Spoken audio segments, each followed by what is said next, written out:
Welcome back. Let's go to Limpopo now, where officials are urging families of the bus crash victims to come forward and identify their loved ones. Post-mortem examinations for the deceased are underway. The Zimbabwean and Malawian governments have also set up consulate services in Makhado to assist families and victims of survivors. Now, Limpopo Premier Phophi Ramathuba joins us right now for an update. Doc, good to have you on the program this evening, despite the circumstances. Firstly, you've said the identification process of the deceased is ongoing. What are the biggest challenges that you can tell us in confirming the identities, especially in cases where passengers didn't have formal documentation, while some? Evening, Sandra, and evening to all your viewers. Yes, indeed. We have registered progress since the last time we gave the report. Up to so far, we can confirm that 34 families have been able to identify amongst the 43 that have passed on.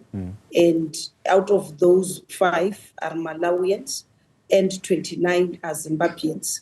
Our challenges are with the 9 that are outstanding because some of the family members who we suspect they could be the relatives of these 9 outstanding have indicated that due to not having any documentation themselves, they are unable to travel to South Africa.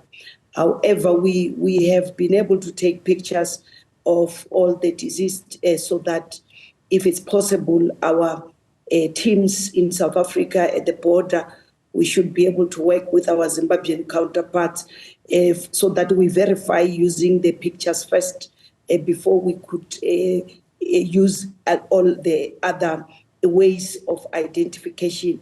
But so far, the other challenge would be on children because we, having started the process of the fingerprints, you will know that with children, it's very difficult to do that, because what we're going to do is that our victim identification teams, they are now taking the fingerprints of the deceased, and then we will give the data that we would have to both governments, our counterparts at that side, so that they can run with their system, which will then assist us.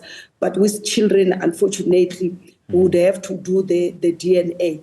So even that process ends, we say it will take us probably for some time next week, and we then would see from there what will happen. So those are the minor challenges that we are currently facing. And what is creating this problem is that because as a norm, usually when you board a bus or a taxi for a long distance, you usually must have what we call the manifesto. Everyone should have written their names and their contacts next of kin in case.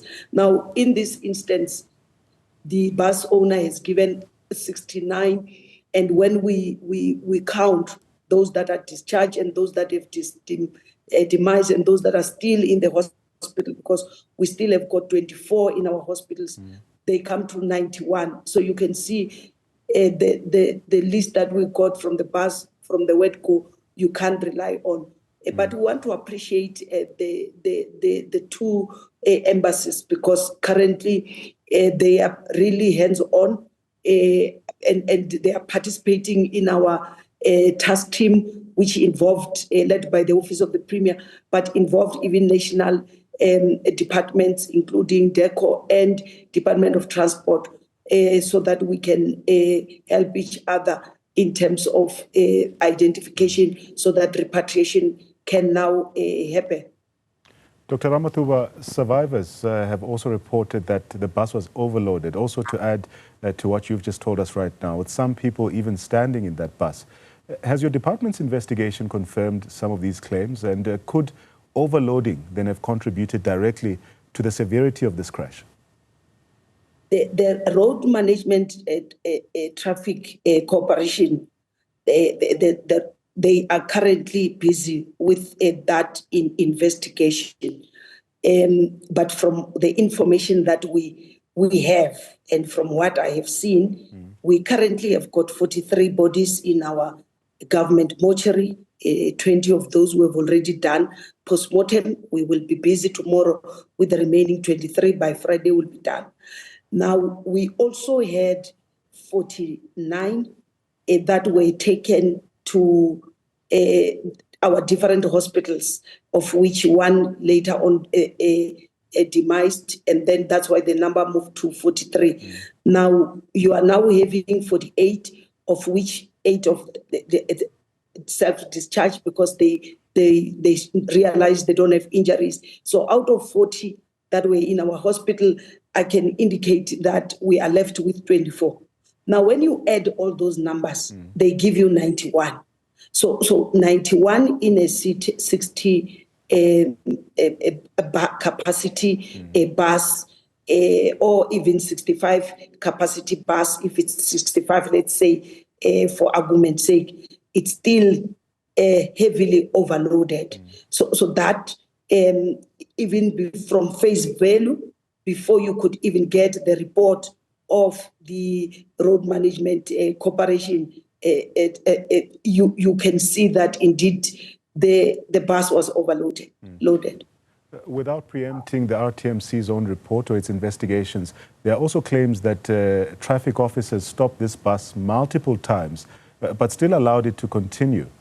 Are you looking into possible lapses then in enforcement? And if so, what action could follow here? Yes, I think like you're correctly saying that from the patients that we have interacted with who are hospitalized, the survivors, there were almost all of them whom I have interviewed, all of them were speaking in one voice, indicating that firstly, the bus was overloaded.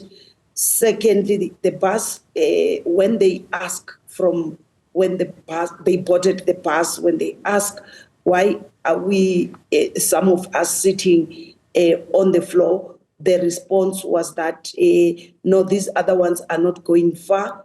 They are going to be offloaded on the way. But unfortunately, that did not happen. They also indicated that, yes, we've been stopped many times by the police, a traffic officer, but nothing has been done. So based on that information, it then becomes part of the broader investigation, because our systems for all those, the investigation, the good things that it's being done by the national. Now, it means from when the bus left Gqeberha, we should be able to go through the pictures or the videos, the cameras that have been through. We will be able to pick it up who was on duty. For those that are within our border of Limpopo, the MEC has already started with the work together with the HOD so that we can know who was on duty on that. Why didn't they do their work? Because until we put accountability, we are still going to have more lives being lost on our roads. Yeah. And as we wrap, Premier, Minister Motsoaledi says they are disappointed as Cabinet to learn that some foreign nationals were found to be illegally transporting ARVs and other chronic medication to Zimbabwe during this recent bus accident on the N1. What's the latest on this claim? Yes, I think having been on the scene after the crash, first thing in the morning, yes, we did, as the Limpopo provincial government, the fortunate part of it, I was with also the MEC for Health and other members of the Executive Council.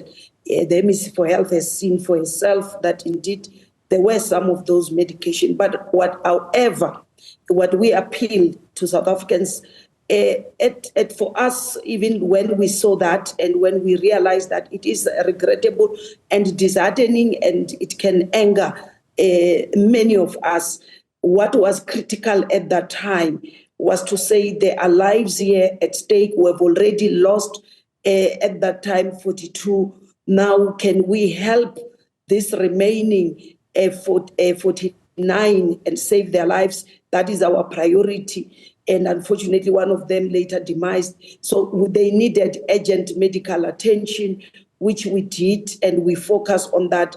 And secondly, we're saying when you are in an emergency or an accident scene, While the first thing it would be to look at the survivors and transport them to the nearest medical facility, which we have done. The second one will be to retrieve the remains of those who have perished, so that because if you allow them to stay for some few hours with that heat, the body can start to decompose, and then it will even give us much more problems. So we were focusing on those. And then we say, now after doing that, we handed over the scene to the police. The police now are busy investigating, and part of the investigations were very clear to them to say it will be also those medications, to say how did they end up where they are and what has happened, where are they coming from. So until such time, it will be difficult for us to really comment to say the medication is coming from where. But it is, of course, I agree with the minister that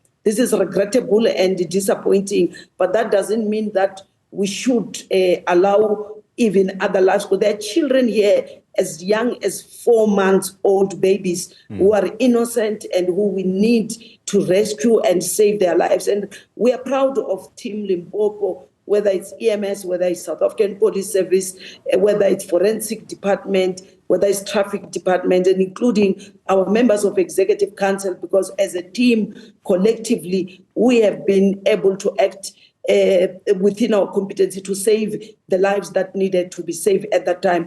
And we will continue to support the families now by making sure that they find closure by the repatriation, and the repatriation can be done once the bodies are positively identified. So lastly is that on Monday, we are expecting all the family members, so that there could be the formal body viewing, because currently we are doing other ways of trying to identify. There will be formal body viewings at Chirizini Regional Hospital in the Vembe district. That is where it will be happening. Premier, thank you so much for your time. That's Dr. Phophi Ramathuba, shedding light on both the facts and the human cost of this heartbreaking crash. She's been giving us an update on the latest developments there.